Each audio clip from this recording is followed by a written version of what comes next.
Hey, what's going on, y'all? This is J. Marie Booklets, and today I'm coming to talk to you about violent patients and violent visitors as a health unit coordinator. So one of the things that we unfortunately see is we see patients who get violent. We also see, family members and visitors who get violent also. I cannot count the number of situations where they got violent or almost got violent and we had to call security, we had to call the police. I mean, it's just so many to count. Now, if you're one of those that you don't really have that, that's a wonderful thing. I noticed that once I transferred from the med surge floor to an ICU unit, the number of calling code strongs and calling the police went down drastically. But that does not mean that I did not call a code strong or call the police. Okay, that once I went over to ICU, we still did it.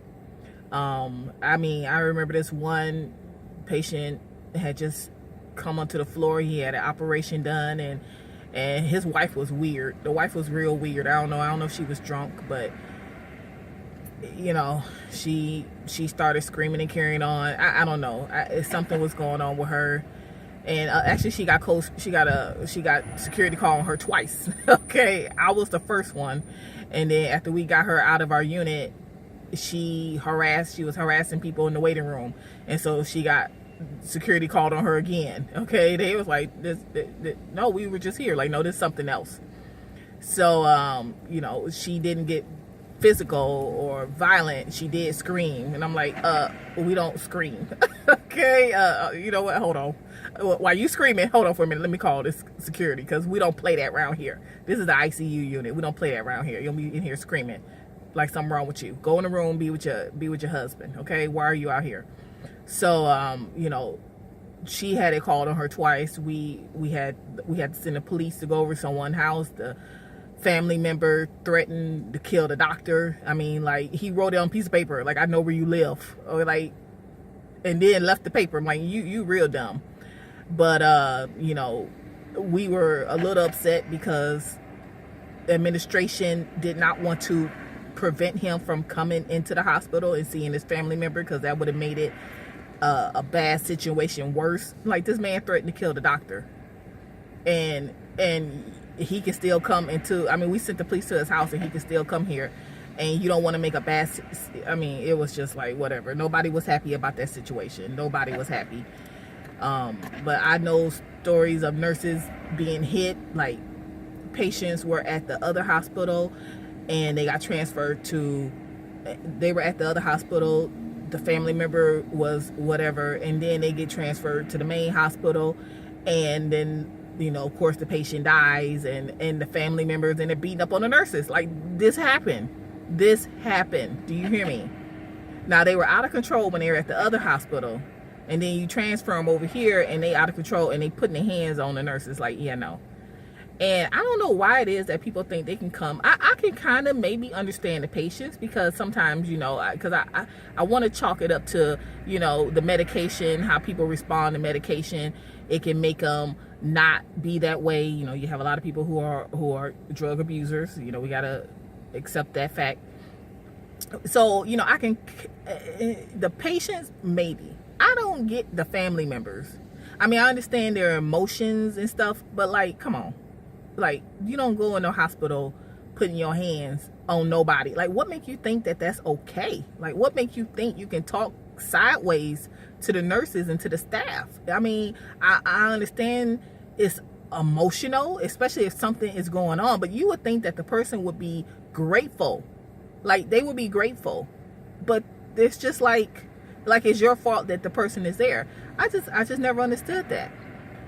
But violent patients, violent visitors, it's just something that we have to deal with. It's just, and it's no excuse for it.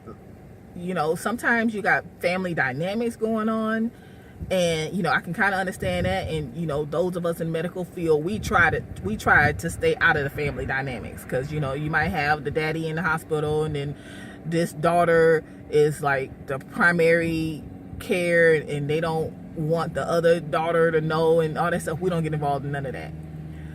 But like I said, I could kind of understand the patient, because sometimes they may be under, you know, depending on what you gave them, altering their minds, because we've all seen it where you give them too much of this and they just loopy, or they seeing, you know, bugs and stuff like that, and then, you know, okay, you know, with this medication we might have gave them too much medication and they're seeing things, and you know, or you know, they might not respond to it. Like my mom, when she has a procedure done, anesthesia, she does not take well to anesthesia. When she comes out of it, she's fighting, she's all this, but that's not her, that's just the medicine. Whereas me, I can come out of it, you know, I'm a little drowsy, but I can come out of it. But my mom is a fighter, she fights when she's but that's not her, you know. So you can kind of understand the medication.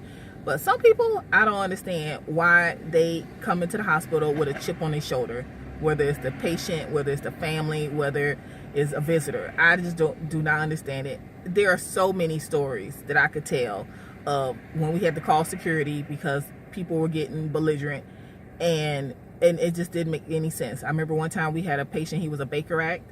A Baker Act is when a person is, you know, they are a threat to themselves or others, and so, you know, they're isolated and they have a one-on-one sitter, somebody to make sure they don't hurt themselves or other. This man was aggressive. This patient was aggressive, and the sitter actually was standing in the hallway, like at the door, standing in the hallway. And you know, they decided to put another Baker Act in that room with that patient, so they can have one person watch both of them. When I say that second patient wasn't even all the way in the room, and I had to call a code on them, because the first patient, who was very aggressive, that's why the sitter was standing at the door, attacked the patient. I mean, attacked soon as he got there. It was a mess. I'm like, now you know that man was aggressive. Okay, you knew he was aggressive. The sitter is standing at the door. Okay, come on. Okay. But that's just how it is. And like I said, I don't understand why the violence is there in the hospital. I just don't know what it is, and why people feel they can come off the street just any kind of way. Like I said, I understand, you know, emotion a little bit, but I would be grateful. I mean, I would be nervous. I would be somewhere in the chapel praying. I would not be trying to beat up the nurses and the PCAs and the HUCs and kill doctors. I would not be in there doing all that. So, you know, and then, you know, now not only are businesses have to worry about it, but now hospitals have to worry about active shooters. You know, we're doing drills now, active shooter. Someone can come in there and just shoot up the place and kill. Like, what do you do? You know, what are the signs? I mean, the fact that it's bad enough that we got to deal with that in the world anyway, because we know it happens. But, you know, you think about it, it's more likely to happen at a hospital where someone comes in with a gun shooting and killing because they all emotional about, you know, somebody didn't, you know, my mama didn't get her sandwich. You know, she called down to the cafeteria, dietary, and they didn't bring a sandwich. I mean, like, what is it that could set somebody off? So, you know, that's just something that we HUCs have to deal with. It's unfortunate, but it's something we have to deal with. And, you know, I just want you all to put in the comments if you ever had to deal with a violent patient or a violent situation, or, you know, if there was ever a shooting at where you work, or, you know, a story about a nurse getting attacked by a patient or a visitor. I mean, if you have any of those stories, you can put them below. And you can also visit me at my blog. I have a blog. It's called jmariebooklist.com. That's where I talk about being a health unit coordinator, the good, the bad, the ugly. I have a lot of articles on that. I also have links to my books that I wrote. The first one is called Steps to Become a Health Unit Coordinator, and the other one is called Steps to Becoming a Medical Secretary, you know, working in a hospital, all that good stuff. And, you know, just if you have any questions or comments, just put them below, and I'll talk to you later. Bye.